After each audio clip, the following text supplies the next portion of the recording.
Rizka. Gimana kabarnya hari ini? Sehat Bu Ani. Bu Ani sendiri bagaimana kabarnya hari ini? Alhamdulillah sehat juga Bu. Oke. Bu Rizka, bolehkah saya meminta waktunya sebentar saja? Saya mau sharing tentang apa yang saya rasakan akhir-akhir ini di kelas saya Bu. Monggo Bu, mau cerita apa Bu hari ini Bu? Begini Bu, akhir-akhir ini saya itu merasa kecewa sekali dengan murid-murid saya. Yang murid yang saya ajar sekarang ini karena mereka nampak kurang antusias dalam menerima pembelajaran dari saya. Selain itu, murid-murid saya itu yang mengerjakan tugas dengan baik itu hanya sekitar 50% Bu. Separuh ya Bu ya? Yang lain nampak asal-asalan dalam mengerjakan tugasnya. Jadi begini, saya mendengar ceritanya Bu Ani, itu kira-kira apa yang diharapkan Bu Ani mau ngobrol atau sharing dengan saya hari ini? Yang saya harapkan solusi atau titik temu atas permasalahan saya. Yaitu tadi tentang bagaimana meningkatkan antusiasme murid-murid yang saya ajar di kelas Bu. Nah, sekarang menurut Bu Ani sendiri, nah hal apa itu yang membuat Bu Ani itu kurang antusias dalam pembelajaran Bu Ani akhir-akhir ini? Kan Bu Ani yang lebih paham itu kan ya yang di kelas itu. Coba ceritakan Bu, bagaimana proses pembelajaran yang telah Ibu lakukan? Kalau saya ingat ya Bu, begini, hal yang menyebabkan murid-murid saya akhir-akhir ini kurang antusias yaitu mungkin yang pertama, pembelajaran saya sepertinya sedikit membosankan, terlalu monoton, saya terlalu dominan untuk berbicara, terus bercerita di depan murid saya. Yang keduanya yaitu saya jarang memberikan media menarik yang dapat membuat murid saya merespon atau berpendapat dan aktif pada pembelajaran saya. Oh begitu jadi ya Bu. Jadi kira-kira itu apa yang membuat murid itu termotivasi nanti antusias dalam pembelajaran Ibu selanjutnya itu apa coba? Menurut saya murid-murid pasti menginginkan suasana pembelajaran yang asik tidak monoton, tidak membosankan, serta menciptakan ruang kelas yang menarik agar memotivasi semangat belajar murid saya Bu. Mengingat sudah 2 tahun ini memang belum saya rubah biasa-biasa di kelas saya itu hanya pajangan hasil karya mereka saja yang kadang saya ubah, saya ganti-ganti saja. Nah, saya itu sependapat dengan Ibu sebenarnya. Nah, memang kelas yang menarik itu ya Bu ya sangat berpengaruh dengan motivasi murid. Lalu menurut pendapat Ibu itu apalagi yang bisa membuat Ibu murid-murid Ibu itu asik dan lebih kreatif itu pada penyampaian materi pembelajaran berikutnya itu? Menurut saya mungkin dengan pembelajaran yang berpusat pada murid murid diminta untuk aktif dalam pembelajaran, kemudian adanya ice breaking itu ataupun game-game yang pembelajaran membuat pembelajaran menjadi menarik itu Bu, seperti itu. Lalu Bu, untuk mengenai tugas yang diberikan kepada murid-murid itu apakah Ibu sudah tahu penyebabnya anak-anak kurang antusias itu Bu? Asal-asalan dalam mengerjakan seperti itu? Kemungkinan karena tugasnya terlalu banyak Bu, mungkin dan karena kan saya ini lumayan sibuk saya tinggal itu saya kasih kerjakan halaman ini sampai halaman ini seperti itu dan itu banyak sekali pertanyaan-pertanyaan yang mungkin membuat mereka bosan tanpa saya memberikan sumber belajar. Saya kadang tidak saya terangkan dulu, kadang kerjakan halaman ini dulu, ini nanti saya terangkan baru seperti itu mereka dan ini kurang sumber belajar yang mengasihkan dan kurang dapat memotivasi anak untuk mengerjakan tugas mungkin. Jadi Ibu sepertinya ngomong tentang sumber belajar ya. Nah, kalau boleh tahu Ibu mau menggunakan sumber belajarnya itu apa saja Bu di kelas? Sementara saya hanya pakai buku paket Bu dan LKS saja yang dari sekolah.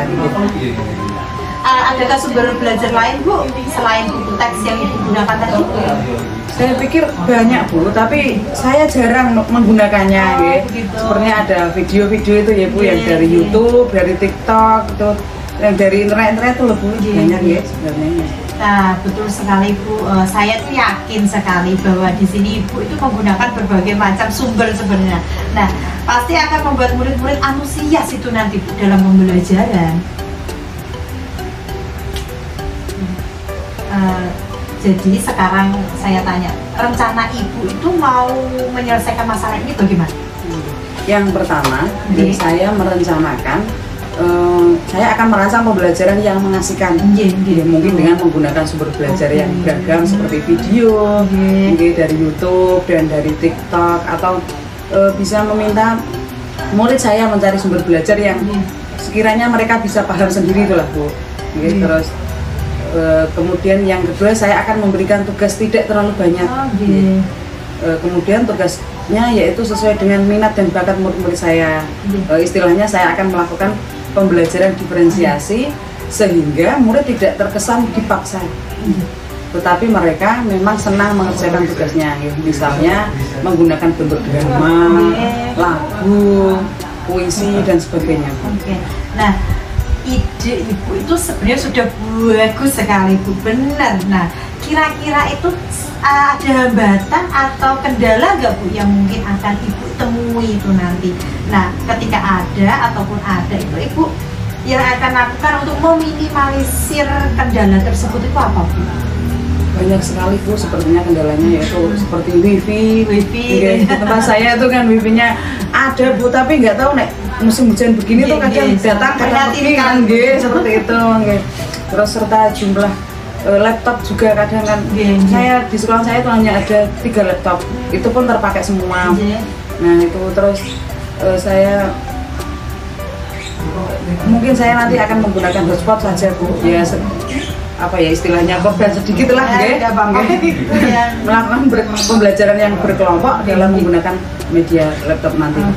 Baik Bu, itu rencananya sudah bagus sekali. Nah, mudah-mudahan berhasil ya Bu ya untuk kedepannya nantinya. Kira-kira ada hal lain nggak Bu? Atau itu sudah cukup seperti?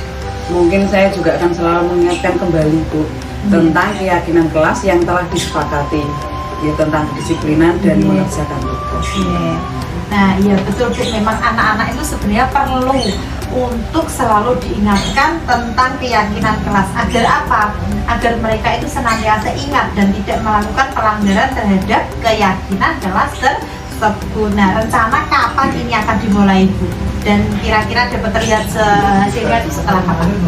Insya Allah Bu, mulai besok juga saya akan memulai perubahan dengan mengganti dekorasi-dekorasi kelas. Mungkin sekitar 2-3 minggu ya Bu, mungkin baru terlihat perubahan pada murid saya. Selanjutnya apa komitmen Ibu terhadap rencana yang Ibu buat hari ini? Saya berkomitmen untuk membuat rencana pembelajaran yang mengasihkan, menggunakan banyak sumber belajar, terus untuk mengeksplorasi materi sehingga murid-murid saya dapat menjalankan merdeka belajar. Dan saya akan membuat murid-murid saya senang dalam kegiatan eksplorasi materi tanpa ada unsur paksaan. Dan saya serahkan pemilihan sumber belajar pada murid-murid saya. Baik, super sekali ya Bu ya. Menurut Ibu siapa itu yang nanti akan membantu Ibu dalam melakukan hal-hal ini?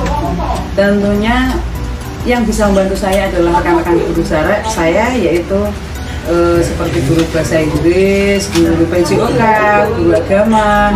Saya akan meminta rekan guru saya untuk selalu mengingatkan keyakinan kelas dan memberikan motivasi kepada murid-murid saya agar mau bertanggung jawab terhadap segala kewajiban di kelas mereka. Wah, bagus sekali itu Ibu berkolaborasi dengan rekan guru lainnya ya Bu ya, agar lebih apa? Menguatkan dan saling mendukung. Mudah-mudahan semua berjalan dengan lancar sesuai harapan yang Ibu inginkan. Baiklah Bu Ani, sudah dapat solusinya ya tadi ya. Nah, saya tunggu kabarnya 3 minggu lagi ya Bu ya. Semoga tercapai semua yang direncanakan. Seperti itu. Terima kasih Bu Rizka sudah mengganggu jenengan. Terima kasih untuk waktu sharingnya kali ini Bu. Mau bisa mendengar keluh kesah saya yang panjang lebar sekali Terima kasih dan sudah membantu mencari solusinya. Ya, sama-sama Bu Ani. Mudah-mudahan kita semua menjadi guru yang selalu dirindukan oleh siswa kita. Amin.